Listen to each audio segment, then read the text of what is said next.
Moral English गुरु या चॅनलमध्ये आपल्या सर्वांचं स्वागत. विद्यार्थी मित्रांनो, शिष्यवृत्ती परीक्षा म्हणजेच स्कॉलरशिप वर्ग 5शी संबंधित इंग्रजी विषयाचे खूप सारे टॉपिक्स आपण या चॅनलवर अभ्यासणार आहोत. आज आपण पाहणार आहोत इंग्रजी विषयाचा पहिला टॉपिक वर्ड फॉर्मेशन आणि त्यामध्ये आपण बघणार आहोत choose the correct words to fill in the blanks म्हणजे योग्य पर्याय निवडून रिकाम्या जागा पूर्ण करा. जर आपण या चॅनलवर नवीन असाल आणि अजूनही जर आपण या चॅनलला सबस्क्राईब केलं नसेल तर अवश्य करा. चला तर बघूया हा टॉपिक. बघा, पहिला प्रश्न आहे, द रिकामी जागा fox stole a piece of cheese. म्हणजे द तिथं काय येईल बघा, ऑप्शन आहे कनिंगली, इंटेलिजन्स, स्मार्ट आणि क्लेव्हरली.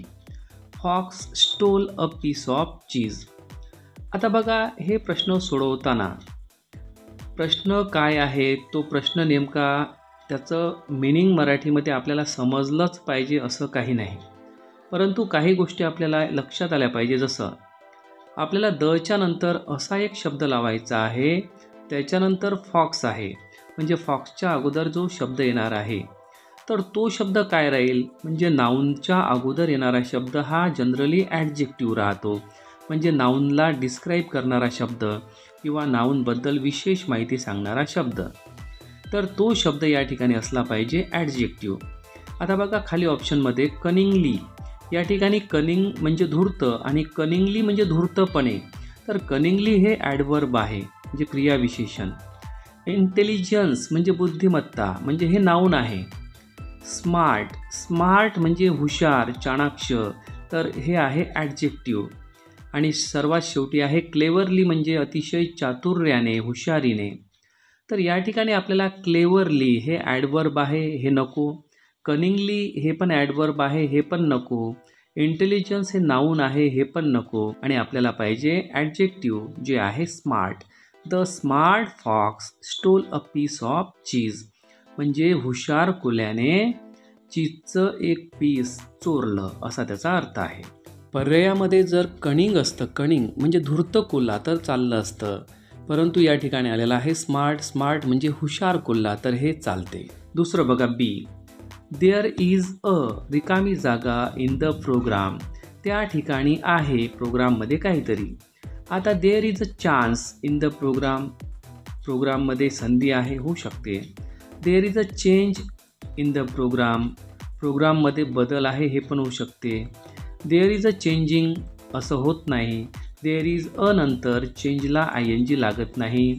आणि देअर इज अ नंतर CHANGED असं पण होत नाही, म्हणजे चेंजचं सेकंड फॉर्म पण या ठिकाणी येणार नाही. मग या ठिकाणी काय होईल, देअर इज अ चान्स किंवा देअर इज अ चेंज. आता बघा अर्थ बघा, there is a chance in the program म्हणजे प्रोग्राममध्ये संधी आहे, तर असं होणार नाही. तर there is a change in the program म्हणजे प्रोग्राम जो ठरलेला आहे त्यामध्ये आता बदल झालेला आहे, अशा प्रकारे त्याचा अर्थ या ठिकाणी होऊ शकतो. म्हणून ॲन्सर आहे to change. See, the honest boy did the work. एका प्रामाणिक मुलाने त्याचे काम केले. कसे केले, आता काम केले, रिकामी जागा आहे, तर त्या ठिकाणी आपल्याला काय लिहावं लागेल, ते कसे केले या संदर्भात शब्द येणार आहे समोर. म्हणजे काम केले, त्या कामाबद्दल जो शब्द येणार त्याला म्हणतात ॲडवर्ब, म्हणजे काम कसे केले. आणि ॲडवर्बला जनरली LY हा प्रत्यय लागत असतो. तर बघा या ठिकाणी ऑप्शन, इफिकसी म्हणजे क्षमता, इफिकसी हे नाऊन आहे.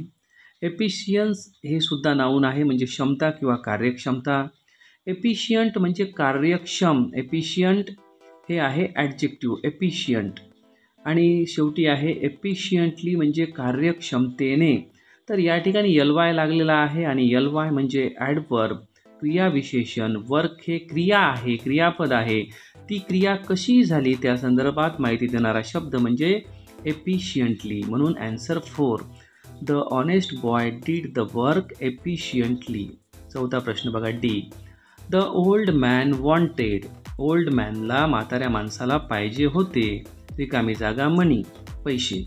अ लॉट ऑफ खूप सारे. मेनी मनी म्हणत नाही. मोर ऑफ पण म्हणत नाही. आणि लॉट्स मनी पण म्हणत नाही, तर त्या ठिकाणी आपण म्हणतो अ लॉट ऑफ मनी. शेवटचं बघा, दॅट लिटिल प्रिन्स विल, त्या लहान राजकुमाराला किंवा राजकुमार, विल म्हणजे तो भविष्य काळामध्ये काहीतरी करेल, विल रिकामी जागा, ऑल द प्रॉपर्टी, सर्व मालमत्ता त्याला काय होणार, त्याला हस्तांतरित होणार, त्याला ती मिळेल. कशी मिळेल? वारसा हक्काने मिळेल, अशा प्रकारे त्या ठिकाणी अर्थ आहे. तर विल आल्यानंतर विलच्या समोर काय येणार आहे? तर विल हे ऑक्झिलरी वर्ब आहे आणि त्याच्यासमोर येईल एक साधं वर्ब येणार आहे आपलं. तर या ठिकाणी वर्ब बघा कोणता आहे? हेरिटेज, वारसा, नाऊन आहे. इनहेरिट हे वर्ब आहे, म्हणजे वारसा हक्काने मिळणे. हेरिट हा शब्द आहे नाऊन, हेरिट म्हणजे वारसा, आणि हेअर म्हणजे वारस, हेअर म्हणजे सुद्धा आहे नाऊन. तर या ठिकाणी इनहेरिट हा शब्द जर वगळला तर सर्व जवळजवळ नाऊन आहेत, आणि म्हणून आपल्याला या ठिकाणी ऑप्शन येणार आहे inherit. That little prince will inherit all the property, म्हणजे तो प्रिन्स, त्याला ती सर्व प्रॉपर्टी वारसा हक्काने मिळेल. तर इनहेरिटचा अर्थ आहे वारसा हक्काने मिळणे, आणि बाकीच्यांचा अर्थ आहे वारस, वारसा, अशा प्रकारचा. तर या ठिकाणी आपण फिल इन द ब्लँक्स हा टॉपिक बघितलेला आहे, आणि अशाच प्रकारच्या नवनवीन टॉपिकसाठी मॉरल इंग्लिश गुरु या चॅनलला जरूर सबस्क्राईब करा आणि हा व्हिडिओ आपल्या मित्रांनाही शेअर करा. थँक्यू.